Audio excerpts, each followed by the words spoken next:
Hello, my name is Abby Gallagher and today I will be giving a quick tutorial on how to carry out bioinformatics using Mega as the analysis tool. Firstly, you will go onto Google and search for GenBank, which we can see I've done here. Clicking onto GenBank, you then want to enter the topic that is being analysed. In this example, it is Akkermansia musophilia. Once this is searched, you can see that a plethora of results come up.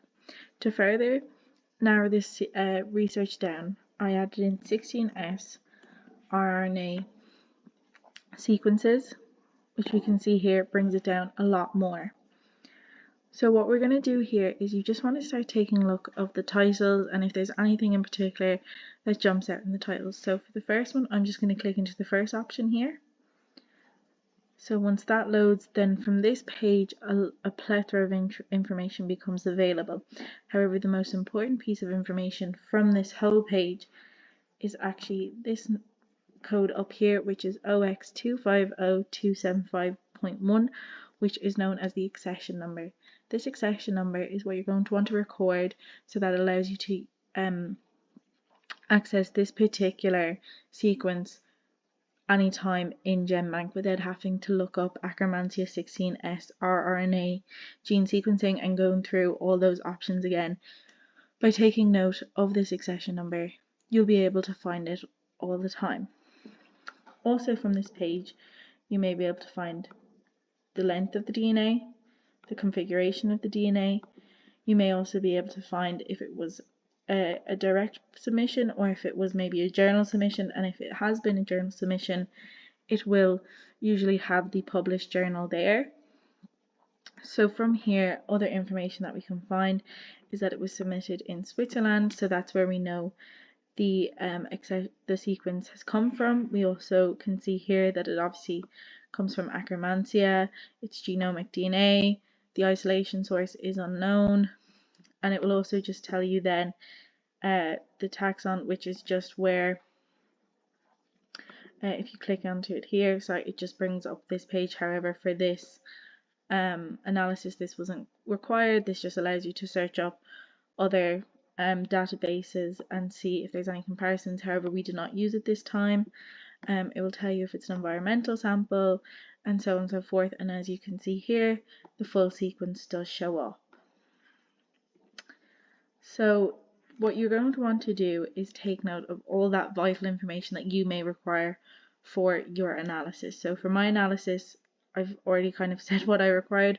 It was the accession number, the length of the sequence, whether the DNA was linear, the country of origin, the organism itself, and the isolation source, and then also the environmental sample were probably the things that I was most interested in. So this is the end of tutorial 1. In the next tutorial, I will be showing you how to bring the sequences that you find here into Mega. So for example, I'll just show you again. So here I will take this number and bring it into the next tutorial. However, Mega does require a minimum of 4 accession numbers to construct a phylogenetic tree. So then I'll just click into another option here. We'll go to this one down here. Once again, taking note of the accession number, then also the length and the configuration. We can see here that it was from the Netherlands, and unfortunately the journal is unpublished. However, we do know that the journal was related to Akkermansia musophilia genomic divergence within the human gut, which sometimes can give you some information if it's not fully published.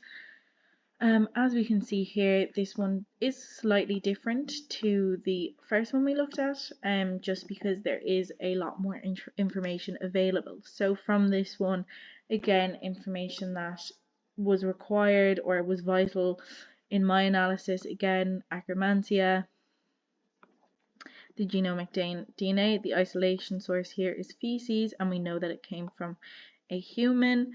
It's an environmental sample, and then also what you will find in some of the submissions is that there will be notes attached. So these notes can, as we can see here, this note says that the person who this the sequence is from the source it's from is a obese with a BMI over 40.16. So here we have extra information about the isolation source without the journal. And then we also obviously know that it was amplified with species-specific primers.